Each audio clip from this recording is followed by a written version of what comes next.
Dust devils danced in the searing heat. 4 shadows stalked, low to the ground. Belgian Malinois, muscles coiled like springs, eyes locked on their target, a male lion, mane ablaze in the sun. He was king, but they were hunters.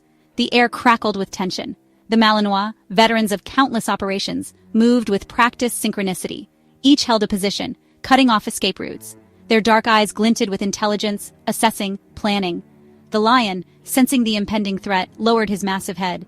A low growl rumbled in his chest, a primal warning echoing across the savannah.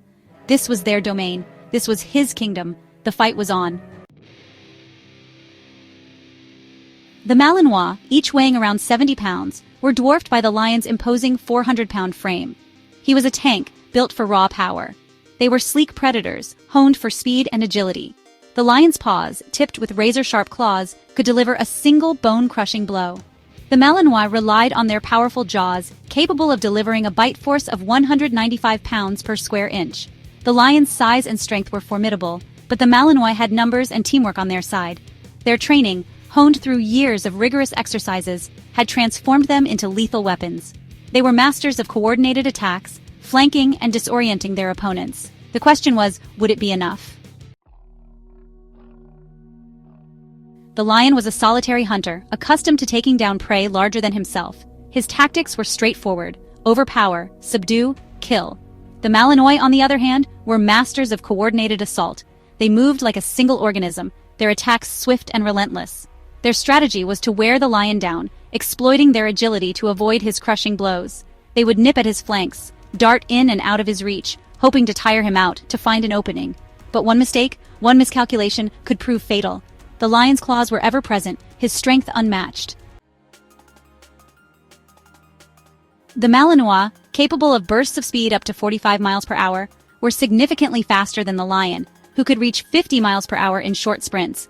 Their agility was unmatched, allowing them to weave and bob, dodging the lion's attacks. The lion, accustomed to relying on brute strength, would find himself frustrated by their elusive movements.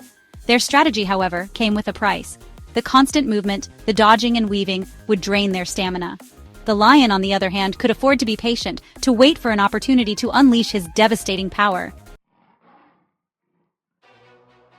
Section 5, Jaws of War, Bite Force and Claws. The lion's bite, estimated at 650 pounds per square inch, was a force of nature, capable of crushing bone and tearing through flesh. The Malinois' bites, while less powerful, were nothing to scoff at.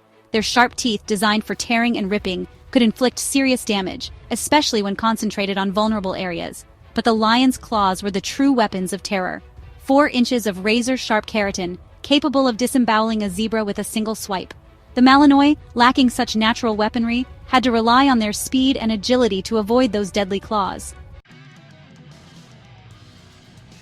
Section 6, Endurance, a battle of attrition. The African sun beat down mercilessly. The Malinois, their black coats absorbing the heat, would tire faster. The lion, accustomed to the savannah's brutal climate, had the advantage in a prolonged fight. Each wound inflicted on the lion, while potentially debilitating, would not stop him. His pain tolerance was legendary, fueled by adrenaline and a primal instinct to survive. The Malinois, on the other hand, were more susceptible to injury. One well-placed blow from the lion's claws could cripple or kill. Section 7, Untamed Instincts, the Wild Card. The Malinois, for all their training, were still bound by their canine nature. The lion, a wild animal driven by instinct, possessed a primal ferocity that was difficult to match. The smell of blood, the heat of the battle, could trigger a berserker rage in the lion, making him even more dangerous. The Malinois, on the other hand, had to rely on their training, on discipline and teamwork, to stay focused. If their formation broke down, if panic set in, they would be easy prey for the lion's fury. Section 8. The verdict, Kings reign supreme. In a head-to-head confrontation, the outcome is clear. The lion, with its superior size, strength, and weaponry, would ultimately overpower the Malinois. Their only chance lay in exploiting their agility and teamwork, wearing the lion down over an extended period. However, the reality of the savannah is harsh. The lion's endurance, combined with his raw power and ferocity, make him the undisputed king. While the Malinois' bravery and skill are undeniable, they are no match for the raw power of nature's deadliest predator. The king, bloodied but unbowed, would retain his crown.